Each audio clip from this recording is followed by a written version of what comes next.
నిరీక్షణ prayer house మరియు centre సంఘముల తరపున సమాధానకర్తయగు అధిపతి అయిన యేసుక్రీస్తు నామములో మీ అందరికీ నా శుభములు. ఈ దినపు దేవుని మాట 147వ సంకీర్తన 14వ చరణం. నీ సరిహద్దులలో సమాధానము కలుగుజేయవాడు ఆయనే. ఇశ్రాయేలుకు కలిగినన్ని ప్రత్యేక దీవెనలు మరే జాతికి కలగలేదు.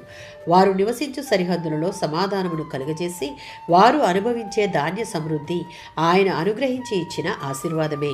వారి ఎడల ఆయన చూపిన కృపకు వారు దేవునిని స్తుతించాలి.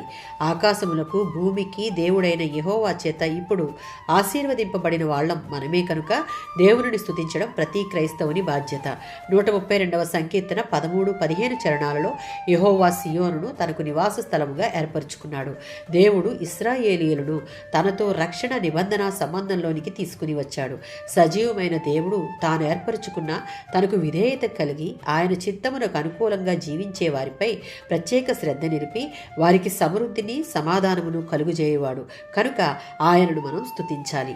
యెషయా గ్రంథం 60వ అధ్యాయం 17-18 వచనాలలో దేవుడు తన ప్రజలకు సమకూర్చేవి నాణ్యమైనవి, శ్రేష్టమైనవి. అవి కేవలం సంపదలు మాత్రమే కాదు, వాటితో పాటు వారి యొక్క సరిహద్దులలో సమాధానమును, నీతిని సమృద్ధిగా కలుగజేస్తాడు.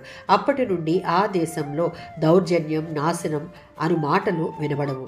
ఆ సమాధానపు దేశపు గుమ్మముల గుండా ప్రవేశించే వారందరూ దేవునిని స్తుతిస్తారు. యెషయా గ్రంథం 48వ అధ్యాయం 18వ వచనం. దేవుడు మనలను ఆయన ఆజ్ఞలను పాటించాలని కోరుతున్నాడు. అవి పాటించి ఆయనకు సంపూర్ణ విధేయత కలిగి ఆత్మీయంగా ఆయనతో సహవసించే అనుభవంలోనికి నడిపింపబడితే వారి జీవితంలో సమాధానమును నదివలను, న్యాయమును సముద్రపు అలల వలను ఉంచుతాను అని వాగ్దానం చేస్తున్నాడు. ఆమేన్.